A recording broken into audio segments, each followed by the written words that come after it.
Now let's look at an elastic collision between the same two blocks. The 12 kilogram moving to the right and the 4 kilogram once again moving to the left. In our first example, when they collided stickily or perfectly inelastically, there's a lot of crunching and bending of materials, maybe clay, maybe soft blocks as they hit each other. That bending absorbs energy. It requires work to bend or deform those blocks. And if they stick together, we never get any of that energy back. We lose the maximum amount of kinetic energy we possibly can lose. Here in an elastic collision, something between the blocks, often we draw a spring here to indicate that it's elastic, the same way we draw a blob of clay to indicate the sticky collision. But something will absorb that energy when they come together. So just like in the first case, we have an equivalence of impulse.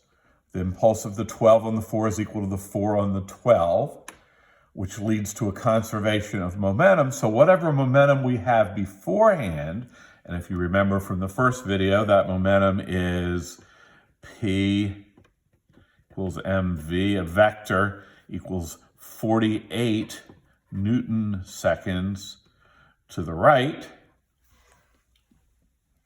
Okay, that should show up after the collision. Let's draw a little picture after the collision. We'll have the 12 probably still moving to the right, and you can figure out why. And we'll have the 4 moving away to the right a little faster. Let's call this V12. Let's call that V4.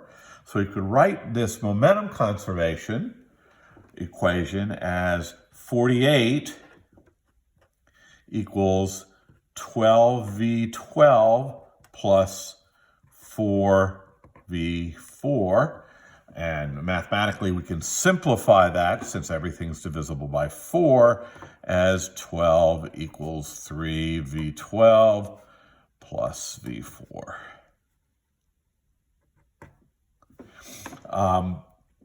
That'll be our first equation. We clearly can't solve that since we don't know V12 and we don't know V4.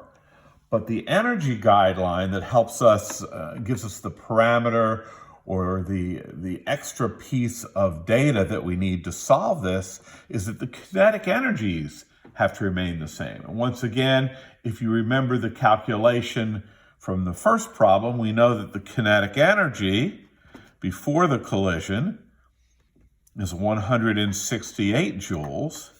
That has to show up in the kinetic energy after, which would be 1/2 of 12 V12 squared plus 1/2 of 4 V4 squared.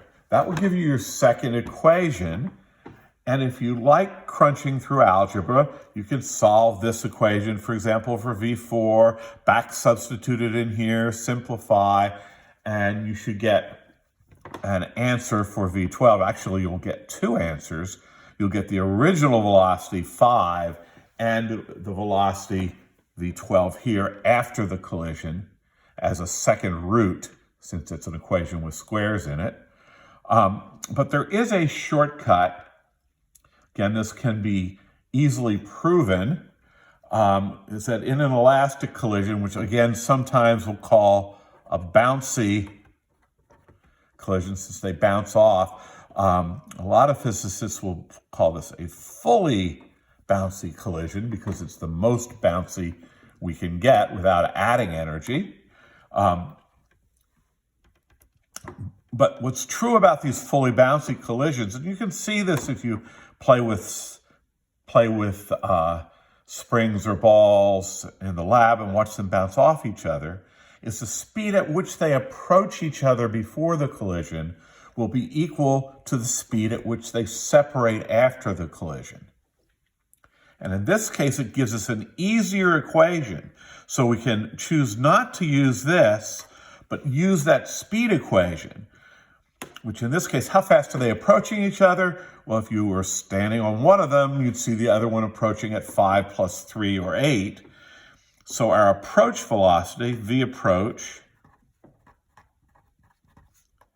equals 8 meters a second has to equal v separate, which is going to be v4, moving off to the right, minus how fast 12 is following it. So if this is moving 5, this would be following it 1. Obviously, that can't equal 8. So we can use this equation, 8 equals v4 minus v12, as our second equation. This equation 2, and this is equation 1. We can use those two equations together to solve for the velocities.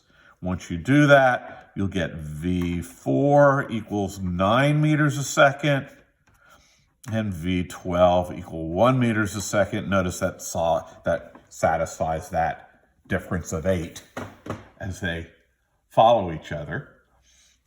We can do a couple interesting calculations in here. Let's find the impulse in this equation. Think about whether you think it would be larger or smaller than the impulse in the first equation. Let's see, what's the change in momentum of the 12 kilogram block? Its momentum beforehand was 60. Let's call it P0 equals 60 Newton seconds to the right. P final will be 12 Newton seconds also to the right. So the delta mv, which is the impulse, in this case, is a loss of 48. So it's minus 48 Newton seconds. Make sure that shows on the screen. At minus 48 Newton seconds is our impulse. Obviously, the impulse on the 4 is going to be plus 48 Newton seconds. You can verify that yourself. And a very easy thing to verify in this case is that the delta KE is 0, because it's how we defined it. It's how we came up with this approach velocity equals separation velocity criterion. You can check it yourself and see, though. But that's basically the way an elastic collision works. The energy is stored, maybe in a spring in this case, and then fully or essentially fully. There's always a little loss to sound, a little vibration in a collision, but it's essentially a 0 change in KE.